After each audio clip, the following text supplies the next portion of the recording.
Okay. So my name is Don Ellison. I'm going to talk about exotic phenomena in astrophysics.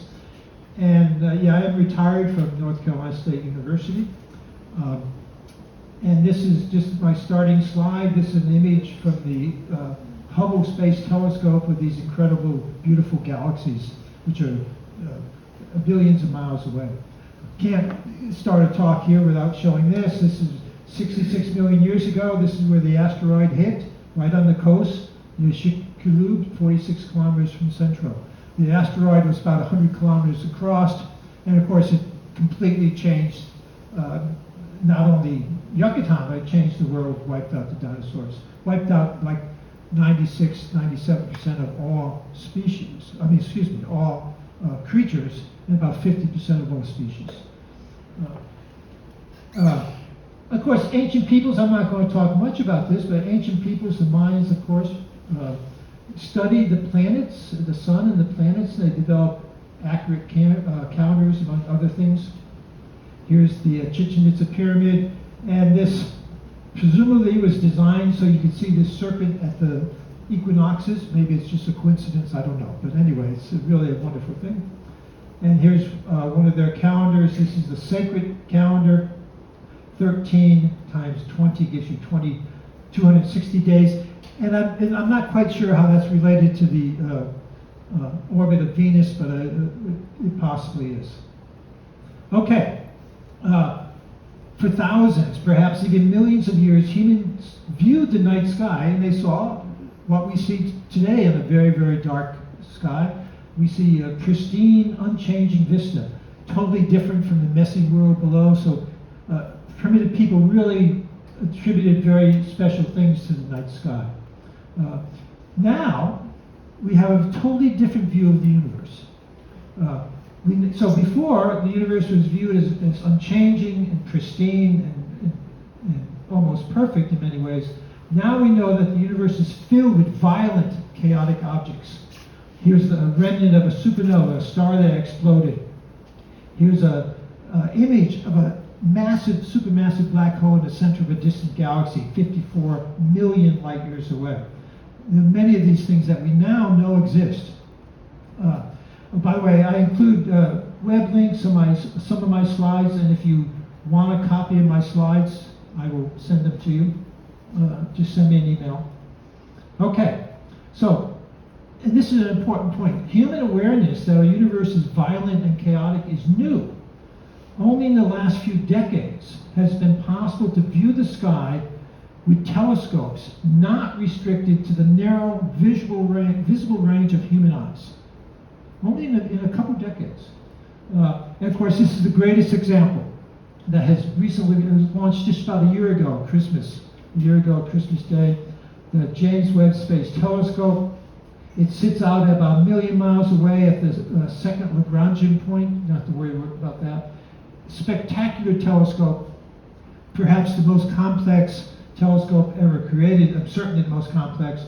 And so far it's been working perfectly, so it may be the best telescope ever produced. And I can't help but say that this was launched without astronauts and without the space shuttle. Okay. Well, humans, of course, have one main tool for studying the universe, and that's light. This is the main thing. We get a little bit of information from particles. We see cosmic rays, we see neutrinos, gravitational waves. These are all important, but they don't convey anywhere near as much information as light. Radiation, by far the most important. Okay, and just a little bit here. Light, of course, is a wave of oscillating electric and magnetic fields. The most important thing for our purposes here is that light can have an incredibly large range of wavelengths and frequencies. This is called the electromagnetic spectrum. Now, don't worry about this, but it just shows you that light has electric fields, magnetic fields, which oscillate. The light travels at incredibly high speed. The speed of light is 186,000 miles per second, the fastest thing that anything can travel at. And in astronomy, we use the measure of 1 light year often. And of course, a light year is the distance light travels in 1 year, 6 trillion miles. Okay. But for our purposes, the important thing is that this electromagnetic spectrum extends over a vast range of wavelengths and frequencies. From gamma rays, very, very high frequency, to radio, low frequency, the range is this incredibly large number, 10 to the 16. It's a vast range in wavelengths of light. The amazing thing is that visible light, the light that our eyes can see, is a tiny, tiny fraction of this. Human eyes are only sensitive to a tiny fraction of this vast range of light. And in fact, the fact that there was this vast range was basically discovered, predicted in 1864. There's a very clear date for this. James Clerk Maxwell, Scottish physicist. He wrote down some equations that clearly predicted that light would extend way beyond the visible in both directions. Here he is in his 20s. He died at 48. Obviously did not age well. It's really unfortunate. He was absolutely brilliant. He was writing scientific papers at age 15. He did a lot of wonderful things, but he died of cancer early. Okay, so what are the problems with this? One is human eyes, of course, are only sensitive to a limited range, but we also have other problems. The Earth's atmosphere is transparent to visible light, and it's transparent to radio, but it blocks ultraviolet, most infrared, all X-rays, and all gamma rays. So if you want to see ultraviolet, infrared, X-rays, and gamma rays, you have to put a telescope in space. You can't use a telescope on the ground because the atmosphere of the Earth blocks the light. Okay. Questions? By the way, yes, I will entertain questions if anybody has one. If you do, you probably just need to yell out because I have trouble seeing you. Anyway, you can ask them as we go along. This, of course, is how we think telescopes should look. Here's Kitt Peak Observatory in Arizona. Some of you probably have visited there. It's a wonderful place to visit. This is my favorite picture of ground-based telescopes. This is Pic de Midi in the French Pyrenees.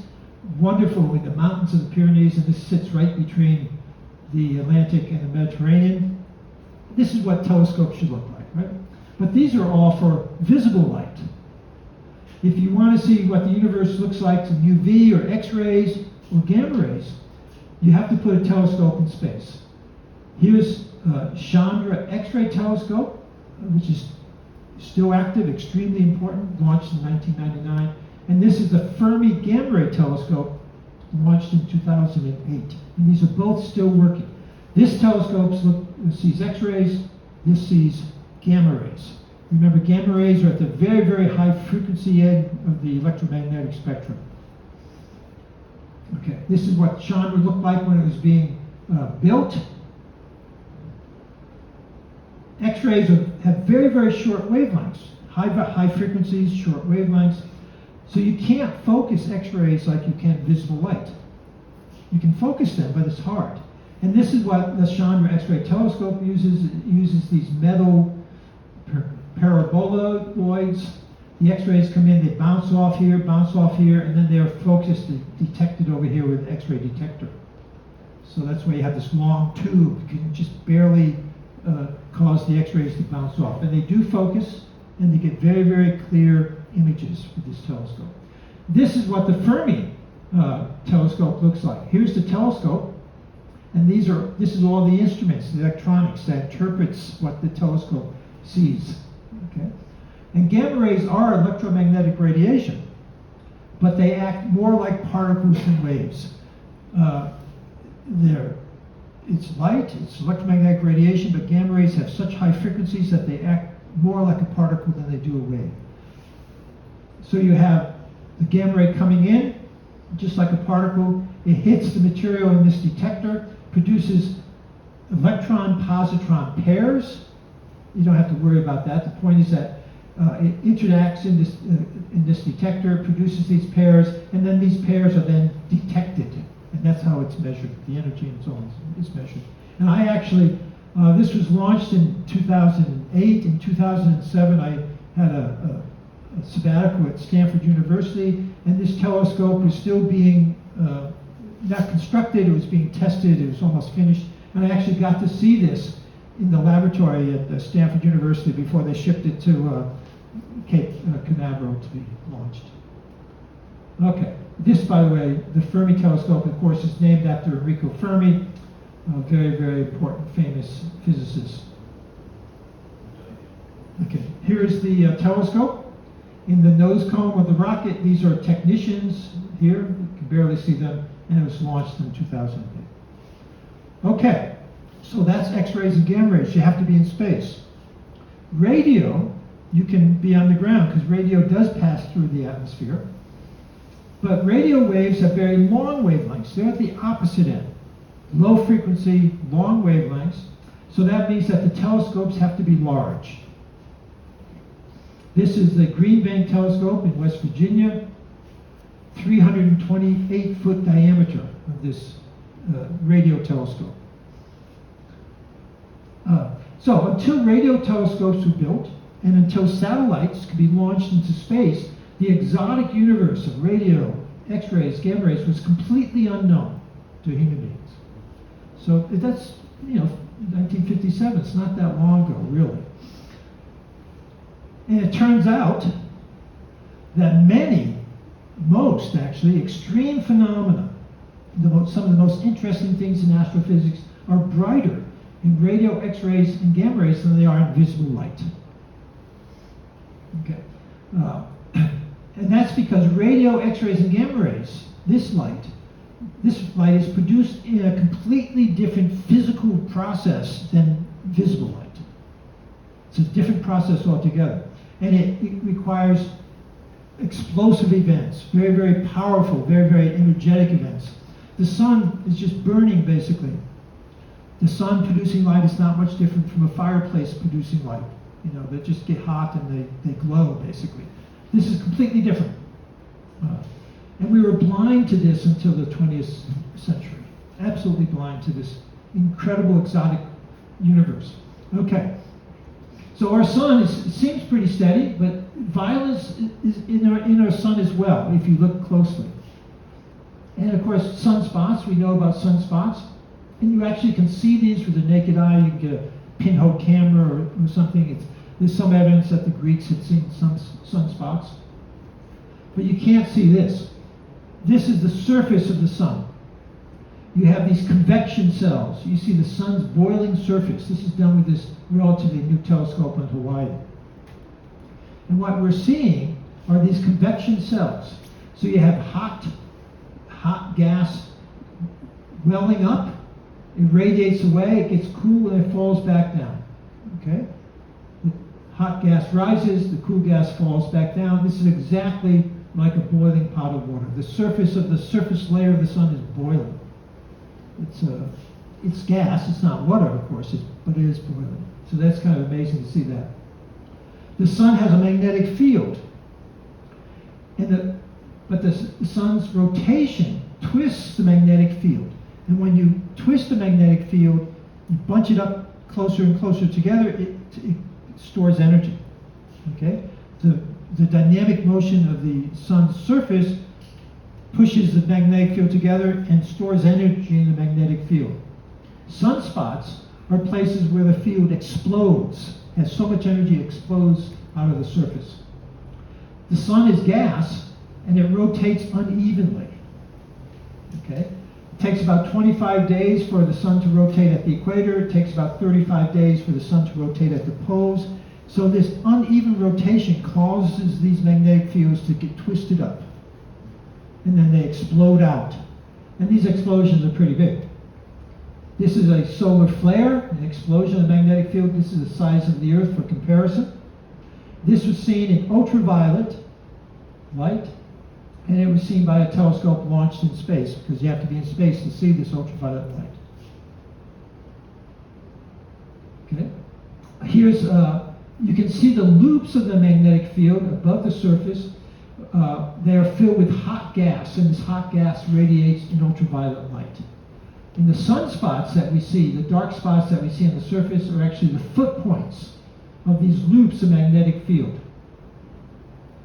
erupting out of the surface. Okay? Solar flare explosions, of course, send intense clouds of protons and electrons, these elementary particles, towards Earth, and they produce the northern lights.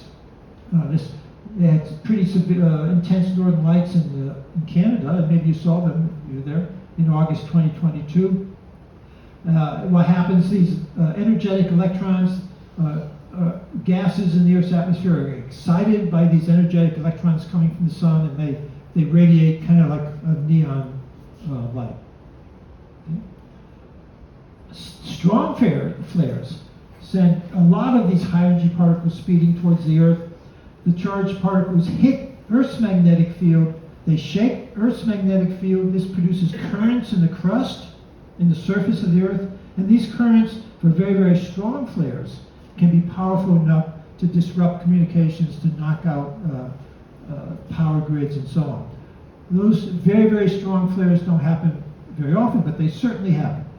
And we now have observations where we monitor the sun all the time, trying to watch for these, because if you know if very, very strong flares coming, you can make adjustments with the power grids and so on, and limit the damage. Okay, so the sun, even the sun, which we think is very, very bland, is also violent if you look below the visible surface. But compared to some stars are much, much more violent. Okay, stars more massive than the sun are vastly more violent. Okay, and they can be 1,000,000 times brighter. Some stars are, in fact, 1,000,000 times brighter than the sun. Some of the most violent stars are called Wolf-Rayet stars, named after two French astronomers, Wolf-Rayet, naturally, of course. And they were discovered in 1867 at the Observatory of Paris. And I had to show this picture because I actually was lucky enough to be able to work there one summer, not actually doing astronomy. I worked doing theoretical work over here.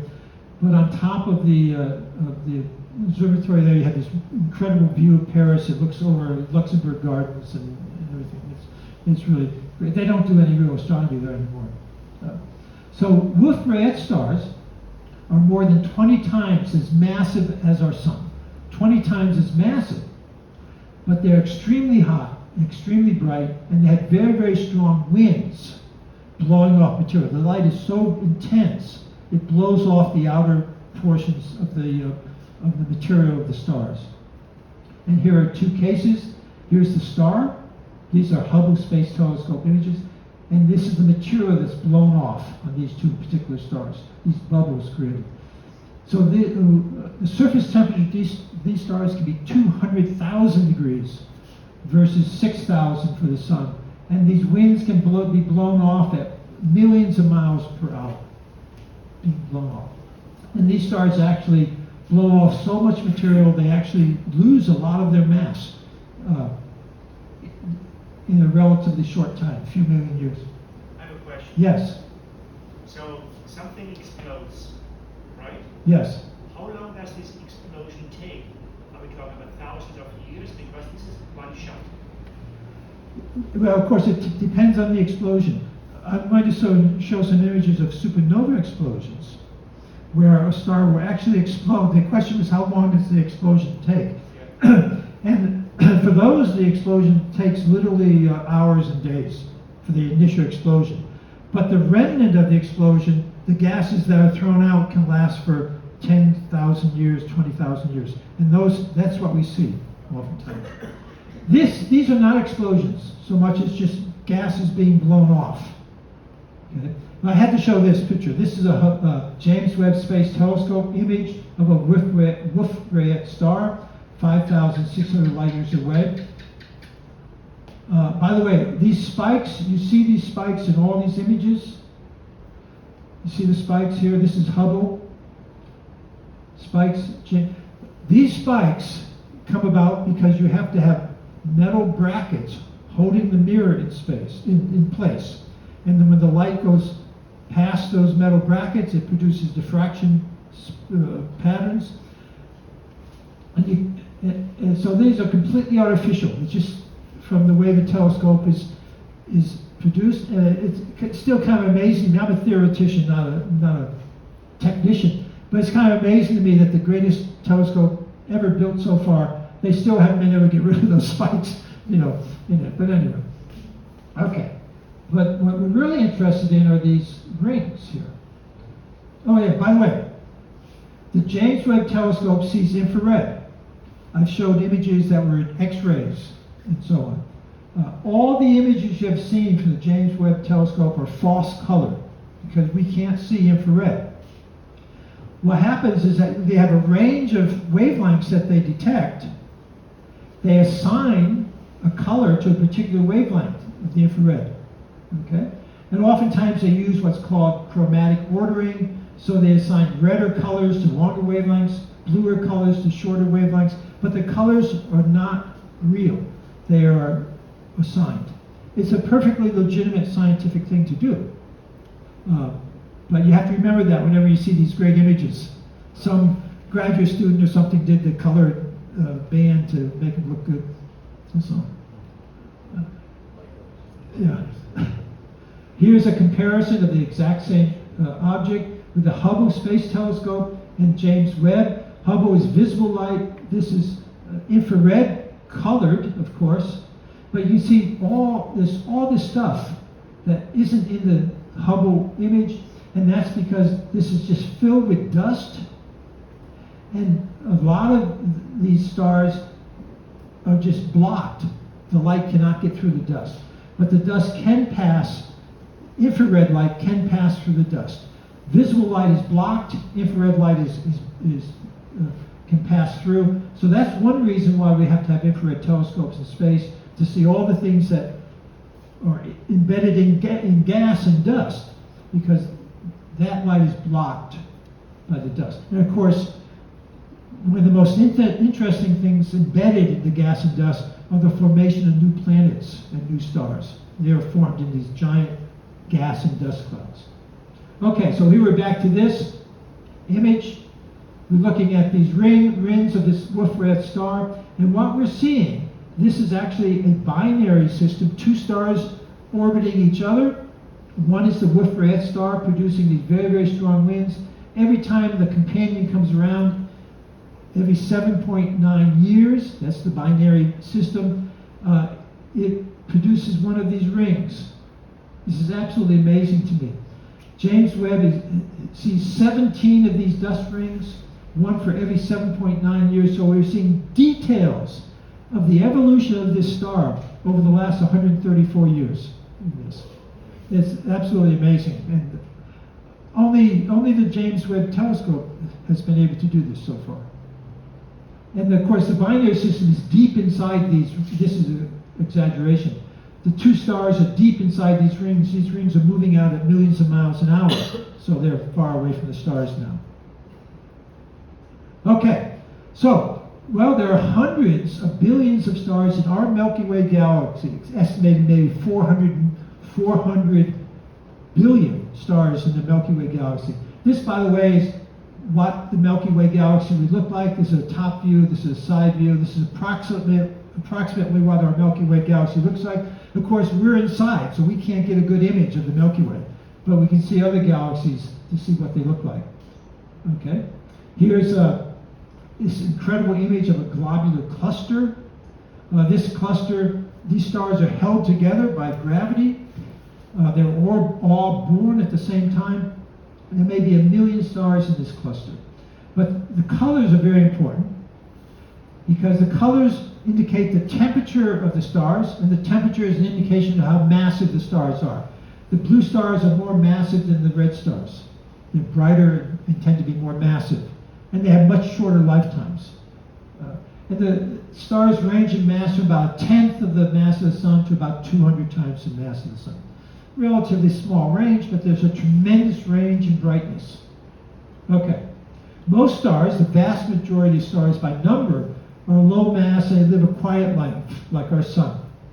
Massive stars are much rarer, but they burn very, very brightly and they die young. A very massive star, our sun, by the way, will live about 10 billion years. A star that has a mass 20 times our sun may live 5 million years. Much, much less. They burn so brightly.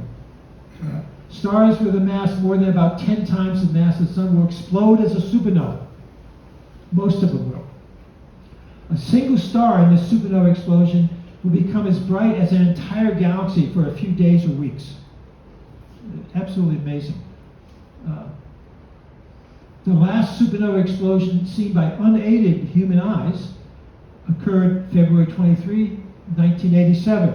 It was seen from the southern hemisphere only, unfortunately. It was in the large Magic Planet cloud. These are the two Magic Planet clouds in the southern hemisphere. And this is an image view from the European Southern Observatory in Chile. Here's these telescopes are 4 telescopes working together. You can only see 3 of them here. The most distant supernova discovered as of 2018, and I'm sure there's been more distant ones since then, has this strange name here, 10.5 billion light years from Earth. And you can see how they see it. They take images of the sky, and then they take images later, and there's something appears that wasn't there before. And we now have survey telescopes that constantly monitor the sky, night after night. Here's a gigantic one. This is the Dark Energy Survey. That's DES here. It has monitored 226 million galaxies have been imaged, and they keep imaging the sky over and over to see changes. This is a 570 megapixel camera on this telescope in Chile. So when they see a new light in the sky, that's a supernova right now? Well, it could be something else, but then you have to, once you see it, then you have to look at it closely with other telescopes, analyze the light, the spectra of the light coming to tell if it is a supernova. And this one was. So you know, other things vary as well, but we have discovered many thousands of supernova explosions outside the Milky Way. Okay, the last one that we saw explode within the Milky Way was 400 years ago, which is too bad. We've been looking for a long time. This is one of them. This is only actually 350 years ago. This is the remnant of an explosion. You have the explosion, it produces a tremendous amount of light, it throws out all this gas and dust, and this is what it looks like today in X-rays from the Chandra Space Telescope. Of course, these are false colors because they're X-rays. Your eyes can't see X-rays. The colors for X-rays indicate different elements that are thrown off in the explosion. So you have these different elements, and they radiate X-rays of a particular energy. Iron produces X-rays of one energy, carbon of a different energy, and you can measure this and you know what you're looking at. Okay? Energy of the X-rays indicates the element. Okay? So as I say, this was seen 350 years ago. It's 11,000 light years away. So actually it exploded 11,350 years ago. It's taken the light 11,000 years to reach us. Okay. So as I said, the energy of the X-rays indicates the element.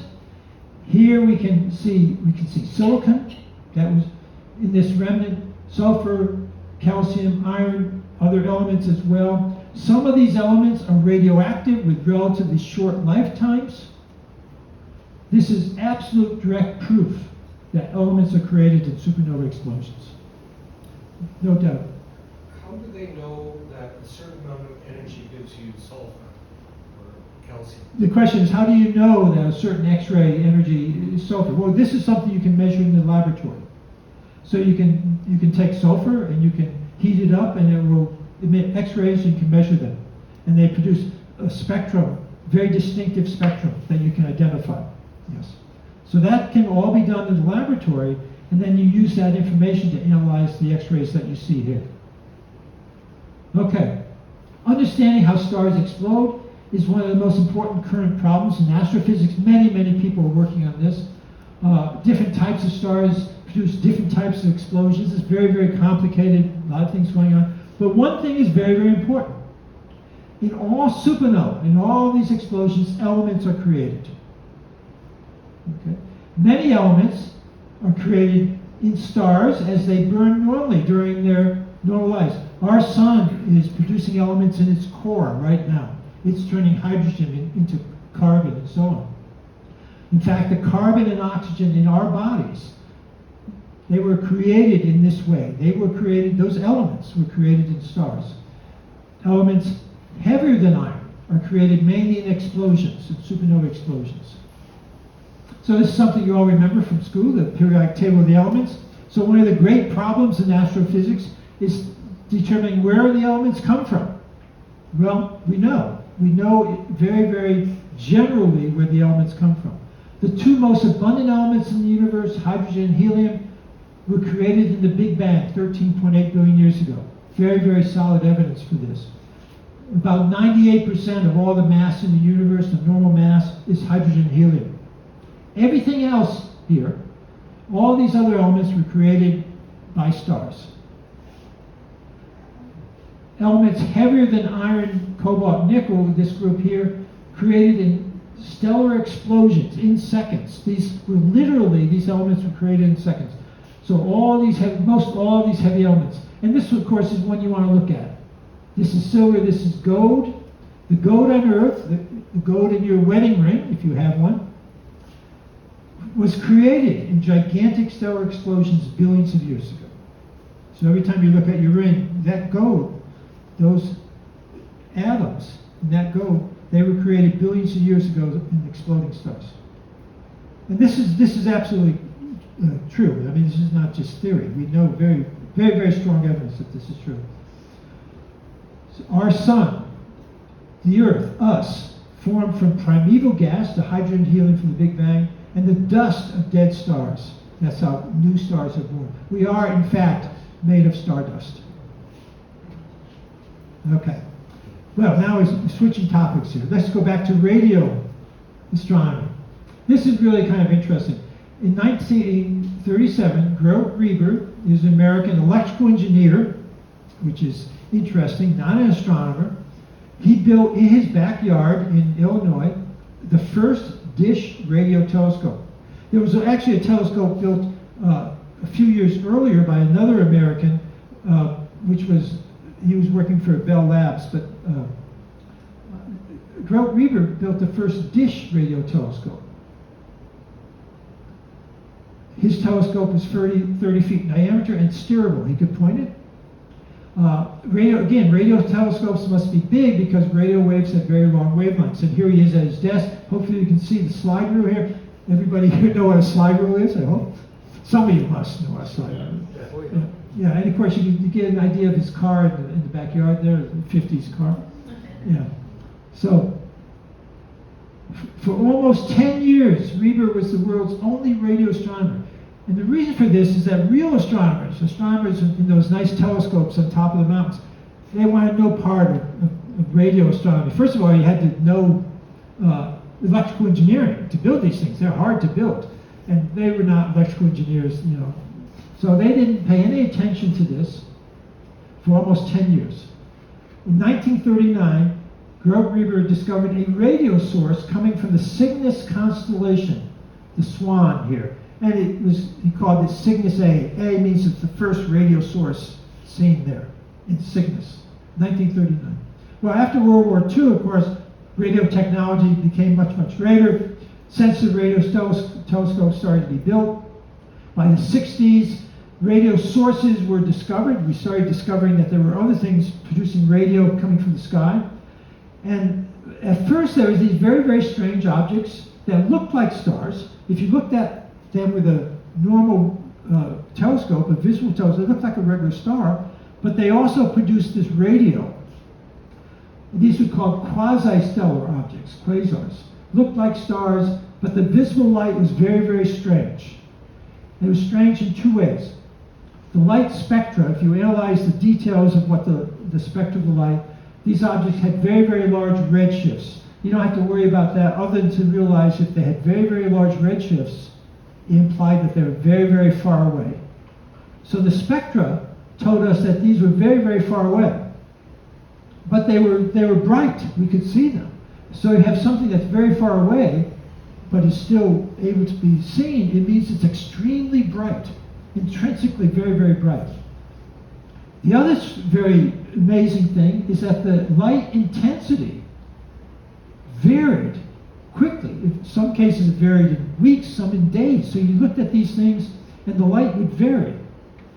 Extremely bright, extremely far away, and the light varying. So let's think about this for a second. The speed of light is finite. It's very fast, but it's finite. A large object can't vary in brightness too quickly. Suppose you have a galaxy 100,000 light years across. If every star in that galaxy suddenly became twice as bright, if you're looking at it from over here, it would take 100,000 years for you to see the entire brightness come up. 100,000 years is the shortest time that this entire galaxy could change brightness. Okay? But now we're seeing something which is as bright as a galaxy, but varies in a day, in a week. That means it has to be extremely small. So they can be, some of them are as bright as 1,000 times as bright as a galaxy. But they have to be smaller than our solar system for this variation. This is it's really an amazing thing. Now we know what they are. We know that quasars are powered by massive black holes in the center of galaxies. Okay. And in fact, most, probably all galaxies harbor black holes in their centers. Sometimes these black holes gobble up nearby mass, nearby stars, nearby gas, nearby dust, and they produce spectacular events. Our Milky Way has a 4 million solar mass black hole in its center, but it's not gobbling up in material, so it's not very bright. Okay, the black hole is there, but it's not producing these spectacular events.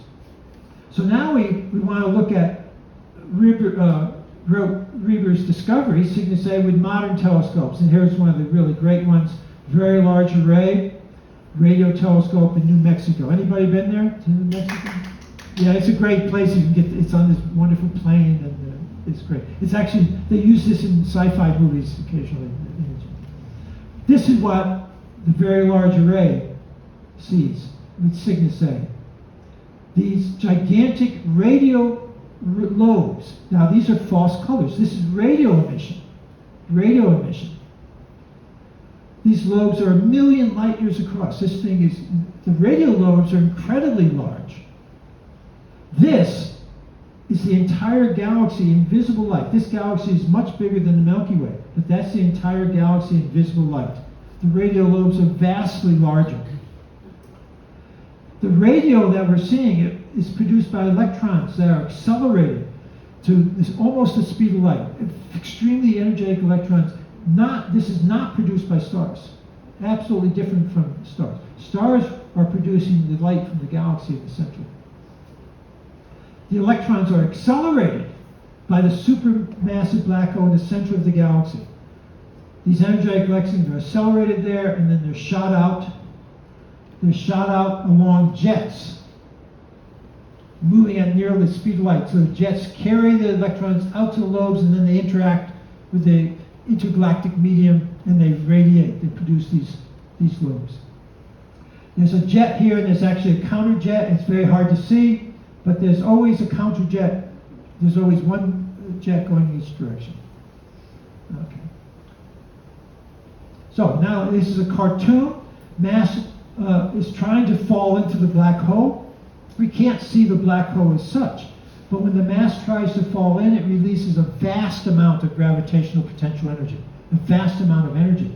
This ring, this disk, gets extremely hot, and that can radiate very, very brightly. The angular momentum forces this rotating disk to form. It becomes a flat disk. This disk contains magnetic fields, and these magnetic fields get twisted up. And just like the solar flares, if you twist up the magnetic field on the sun, the magnetic field will pop out and make an explosion. Twisting up the magnetic fields in this disk produces a tremendous amount of energy, and this energy causes these jets to shoot out. So you have the mass falling into the black hole, creating this rapidly rotating disk, twisting up the magnetic fields, and then these jets shoot out. Now, for a long time, people weren't sure that, oh yeah, this is a good theory, maybe we really don't, whether this happens or not. We now see these jets in a lot of places. Absolutely no doubt that this process works. There's still a lot of details to work out exactly the physics that's going on, but it's an amazing thing that happens. These These now are real images. Before, this is a cartoon, of course. These are real images from different telescopes. Here's the visible galaxy, and here's a jet shooting out. Here's the radio lobes. Okay. Now, if you zoom in here, you can see the jet. So this square here now becomes this. Here's the jet coming out here. This is a Hubble image. And now you look at the very, very close in at the black hole. And this is the a big radio telescope like the one I showed, not exactly the same. But we're now seeing the core showing the massive black hole. So now this is the answer. We have this tiny, tiny core. That's how it can vary so quickly in days or weeks, producing a vast amount of energy that is then radiated away. Here's another one. This you can clearly see the two jets. This is the Hercules A, 2 billion light years away. This is the visible galaxy. Here are the radio jets. And we see many of these now, many of these galaxies in space. Radio galaxies, active galaxies they're called. Okay, now, recently, in the last couple of years, we've been able to hook together radio telescopes across the globe with a telescope called the Event Horizon Telescope. So now we have radio telescopes around the world. Okay? So in order to do that, you have to use something called interferometry. No single telescope is powerful enough, is big enough to see a black hole. The bigger the telescope, the finer the resolution. You have to have as big a telescope as you possibly can get. So you have to combine smaller telescopes to produce one big one. And this is called interferometry. So you add signals from two telescopes to create one big one. Okay? And it looks relatively simple, but it turns out that it's extremely difficult to do this because the timing has to be absolutely perfect to add these two together. So you have to have incredibly precise timing. Here's that very large array in New Mexico, 27 telescopes, and these work together as one giant telescope. One giant telescope of very, very large diameter. These are close enough to actually be physically connected. You can have very high-speed connections to them, so you can add the signals together. If you want to have telescopes across the world, you can't physically connect them. So you have to have extremely accurate clocks. So you get data here. Here's at the South Pole, actually, you have a telescope.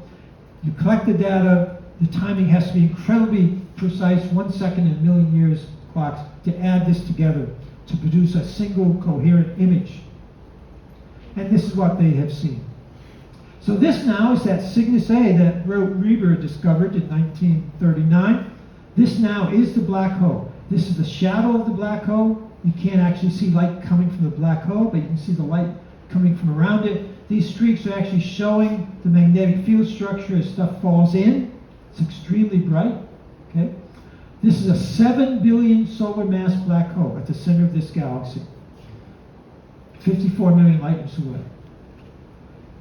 For comparison, this is the size of Pluto's orbit.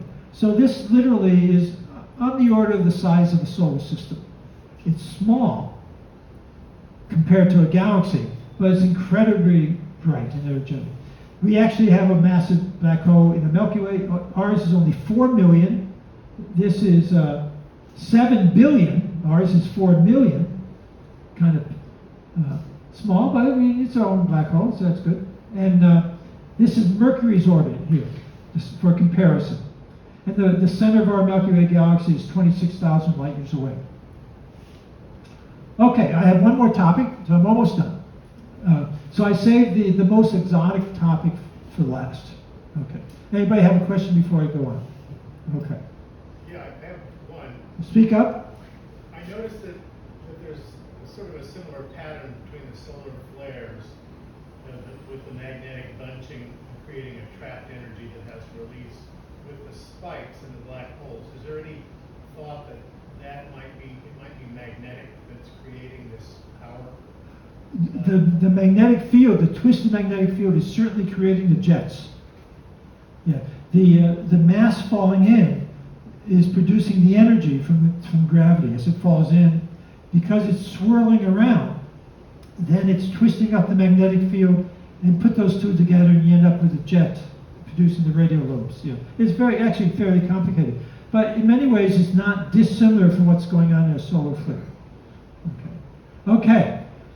In 1964, Penzias and Wilson, working at Bell Labs, detected static coming equally from all directions, day and night, using this telescope. Anybody here remember Telstar satellites? Okay. They were built, this antenna was built for Telstar satellites. There was one in the New Jersey, one in England somewhere. It's for the first live television transmission across the Atlantic. But anyway, that was the microwave telescope, the antenna, and they detected the static. Well, after decades of work, here are 3 satellites that were launched. 1989, 2001, 2009. After decades of work, we now have a clear understanding of this cosmic background radiation, this cosmic light coming from all directions. All directions. So this is what we see. There are large features in the background radiation that are well understood, okay? Except for these large features, which I'm going to talk about in a second, the radiation is extremely uniform from all directions. Remember, these are false colors, okay? This is a projection on the entire sky. We can only see this with telescopes in space. If we just had that one antenna on the ground, we'd just see a tiny, tiny fraction of this. This is seen with telescopes in space, like we have here. Okay. Now, first of all, this is a projection of the entire sky. This is a projection of the entire surface of the Earth. This is something you're very familiar with. Projection of the entire surface of the Earth, projection of the entire sky. So we're seeing the entire sky, northern and southern hemispheres in that. Okay. Okay. Here's the plane of the Milky Way galaxy. Here are some objects that we know about. They stand out, some bright sources like that. The colors here represent extremely small differences in temperature. Okay? Okay. There's a Doppler shift in the radiation. Doppler shift measures motion. Okay? And this tells us, this is pretty amazing, and this is not an exaggeration. It tells us we are moving relative to the universe with a speed of 827,260 miles per hour. That's how accurate this observation is. We are moving relative to the average universe over 800,000 miles per hour. And this is slightly hotter, this is slightly colder, and that Doppler, this is a Doppler shift, which tells us the solar system's motion. Well, we can remove that. We can remove these sources here. We can remove the Doppler shift. We know what they are. They're well understood. Get rid of them. And when we get rid of them, this is what we see. We see extremely uniform radiation over the entire sky. The same temperature in all directions. And this temperature is very, very cold. It's a black body at 2.73 Kelvin. That means it's minus 454 degrees Fahrenheit. I guess I should have done Celsius because everybody from Canada here, but anyway. Okay. Well, this is black body radiation, and it looks pretty boring here. This is what you normally see. If you've seen this in the past, this has been in the news over the years. This is normally what you see for the cosmic background radiation. They emphasize these little tiny temperature fluctuations. These temperature fluctuations are extremely important, but these are tiny hot and cold spots. Imagine looking at the surface roughness of a billiard ball. It's mainly smooth, but they're tiny, tiny little surface irregularities. That's what these are. Okay. This is what you mainly see. Same temperature to 1 part in 100,000 in all directions. Looks pretty boring. In my opinion, this boring image is perhaps the most profound observation in the history of science. So we have to explain that. First of all, this radiation is black body radiation. It's a technical term, and what it means is the following. If radiation is in equilibrium, you just heat up a furnace and you let it sit long enough so the temperature stays constant, it's in equilibrium. If it's in equilibrium, the radiation has a very, very precise temperature. Physics has known this for 150 years. So here's an oven, at some temperature, and the light inside of the oven is in equilibrium with the walls of the oven. That means that all locations in the oven are at the same temperature. That's what it means. Okay? So here we are, now we're looking at the universe. The background radiation is telling us to 1 part in 100,000, the temperature of the universe is the same in all directions. Different sides of the universe have the same temperature. So now imagine looking at the surface of the Earth. Imagine if every spot on the surface of the Earth had exactly the same precise temperature. The only possibility is that the entire Earth is in equilibrium inside an oven. That's the only way you could get something like this. So that's what it's telling us. The entire universe was once a hot, small, dense oven. The only consistent explanation for the cosmic background radiation is that the universe was hot, small, and dense when this radiation, when these photons were emitted 13.8 billion years ago. That's what we're seeing now. This tells us unambiguously that the universe began in a Big Bang. There's no other sensible explanation for this.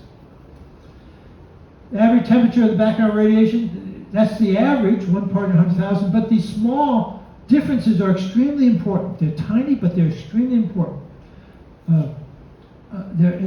That's why these satellites have been launched.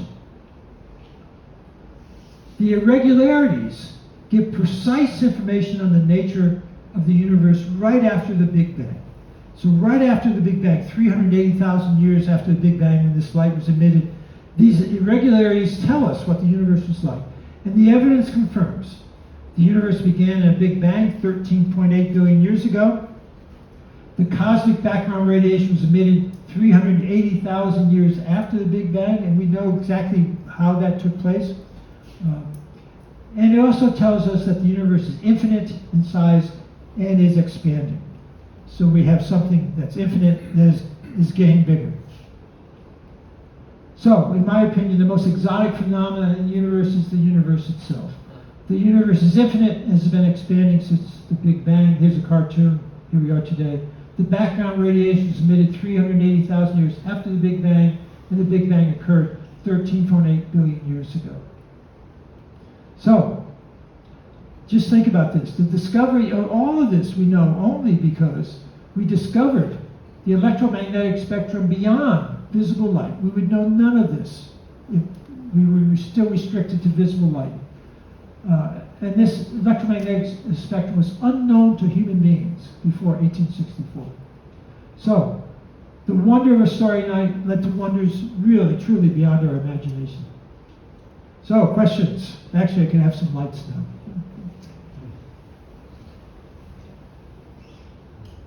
Good, thank you. I have a question. Yes.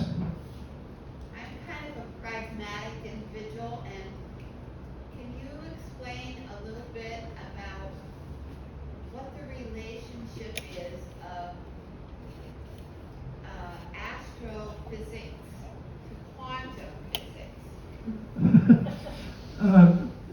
I have, what, 2 or 3 more hours? Just a few. No, actually, it's a very good question.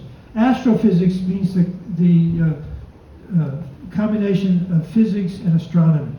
So we have astronomy, that's collecting all the information, all the data, and then physics is telling us how to interpret it. And all of these processes I talked about, these just involve quantum physics. So you have to know the quantum physics. And that, of course, we learn in the laboratory. We can do experiments in the laboratory, we can study the quantum physics. So it's only the combination of astronomy and physics that has allowed us to do this. And this, of course, astronomers were kind of reluctant to do this. You have to go back to 1920s, 1930s before they really wanted to consider physics and astronomy as part of the same thing. Yeah, that's a good question. Another question. Yes? What is the explanation for the delay between the Big Bang itself and the emission of background? Yeah, what happened, of course, when the Big Bang occurred, you had only energy. It's extremely hot, extremely hot. As the universe expanded, it expanded very rapidly, things started to cool down. We know that we have this precise time here because the photons that we see today were emitted when all this very, very hot gas formed hydrogen atoms. So you have to drop below 10,000 degrees for a proton and electron to come together and form a hydrogen atom. And once that happens, all the photons that are there just fly out into space. And that we know very precisely happened at 379,000 years after the Big Bang. Yeah. So it's expanding and cooling. Absolutely. Universe, of course, I'm expecting a question, what happened before the Big Bang? I don't have an answer to that. But what we do know is that we can go back much before this, and we know that the universe was extremely hot, extremely dense, so hot that there were no atoms. In fact, you can go far enough back that there were no protons, no electrons. And then we can follow the universe as it expanded and cooled through that period. Yes? Do you think there is other life out there? That's a good question, and that's, of course, one of the main reasons for the James Webb Telescope. We have discovered thousands of exoplanets, planets around other stars, but we have no clear evidence that there's life on any of those planets. One of the things that the James Webb Telescope can do, and has already started doing, is it can measure the atmospheres of those exoplanets. An exoplanet is a planet on a star outside the solar system. Under the right conditions, the light of the star shines through the exoplanet, through the atmosphere. The atmosphere absorbs some of the light. You can measure that and interpret it. And there are some biosignatures that you can identify. So far, we haven't seen it. My opinion is that there are so many stars, so many planets, that it's unlikely that there isn't life out there. But we don't know. I mean, maybe producing light is so difficult and complicated that we're unique. I doubt that, but yes. I remember probably 40 years ago meeting Carl Sagan's Cosmos. And when he was asked that question, he said no. He said no? I didn't know. His impression was that they're probably not, as I recall. I may be wrong, but that's something that stuck in my mind.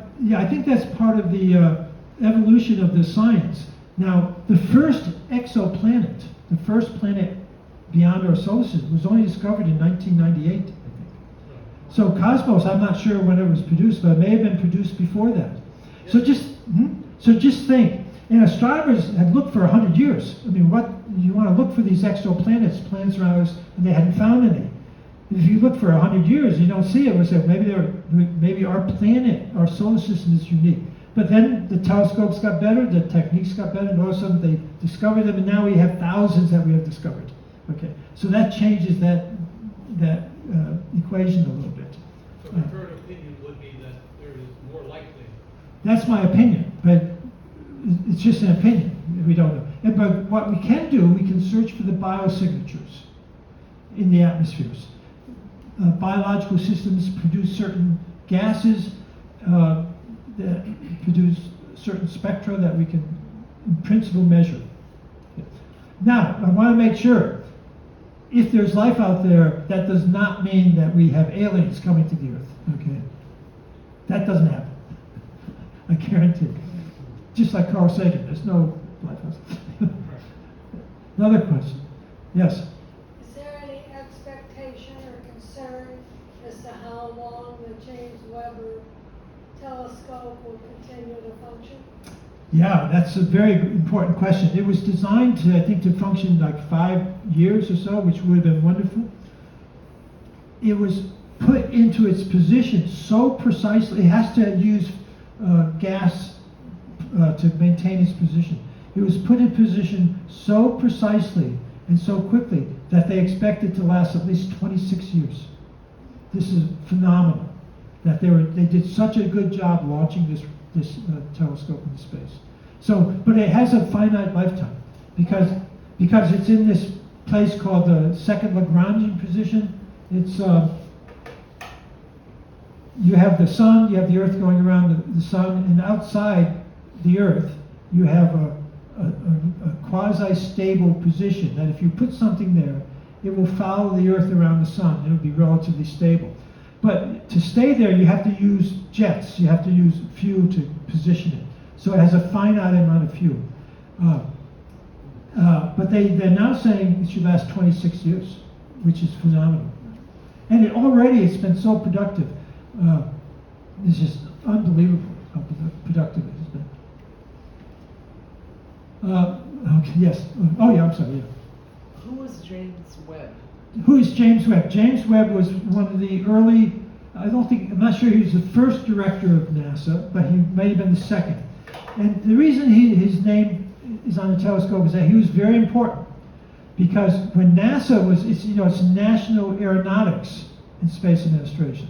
When NASA was started, it was started mainly to build better aircraft, to do this and that. The idea of doing theoretical science, of building telescopes to look at stars, this was not part of NASA's plan. They were technicians, they were engineers. James Webb was instrumental in convincing people to allocate a certain amount of NASA's budget to do real science, theoretical science. And it's been consistently 10-15% over all the years. And if it weren't for that, we wouldn't be doing science. We wouldn't be doing this type of science. We'd be doing something else, but not the theoretical aspects. Yes? Can all nations plug into the information of those telescopes? Yes, absolutely. All the new telescopes, the data is public domain. Yes. So you can actually literally go on the web and you can download data. So it's now I guarantee if you try to do that, you won't get much out of it because it takes a certain amount of skill and a certain amount of information and knowledge to use that data. But they have even training programs for that. No, the idea is to make this it's one of the great things that human beings do, building these telescopes. It's one of the things that we can all be proud of, really. So, yes? Can you clarify, if the universe is infinite, how does something that's infinite expand? Yeah, this is, of course, a good question. If the universe is infinite, how can it expand? And there's the only answer to this is that, first of all, it doesn't make common sense. Nobody with any common sense would accept that. Something cannot be infinite and still expand. The problem is that what do we mean when we say something makes common sense? We mean that it conforms to human understanding. And human understanding is so far removed from what's going on in the universe that we have no basis for deciding. The reason we say it's infinite and expanding is because the physics, the math tells us that. And the data that we collect is consistent with that. It's totally inconsistent with a finite universe that's expanding. And we can prove why that's inconsistent. So yes, it's hard to understand, but it's because our human understanding is just so limited that we can't really, we have to accept the math, have to accept the physics. We don't have a gut understanding of it. Yes?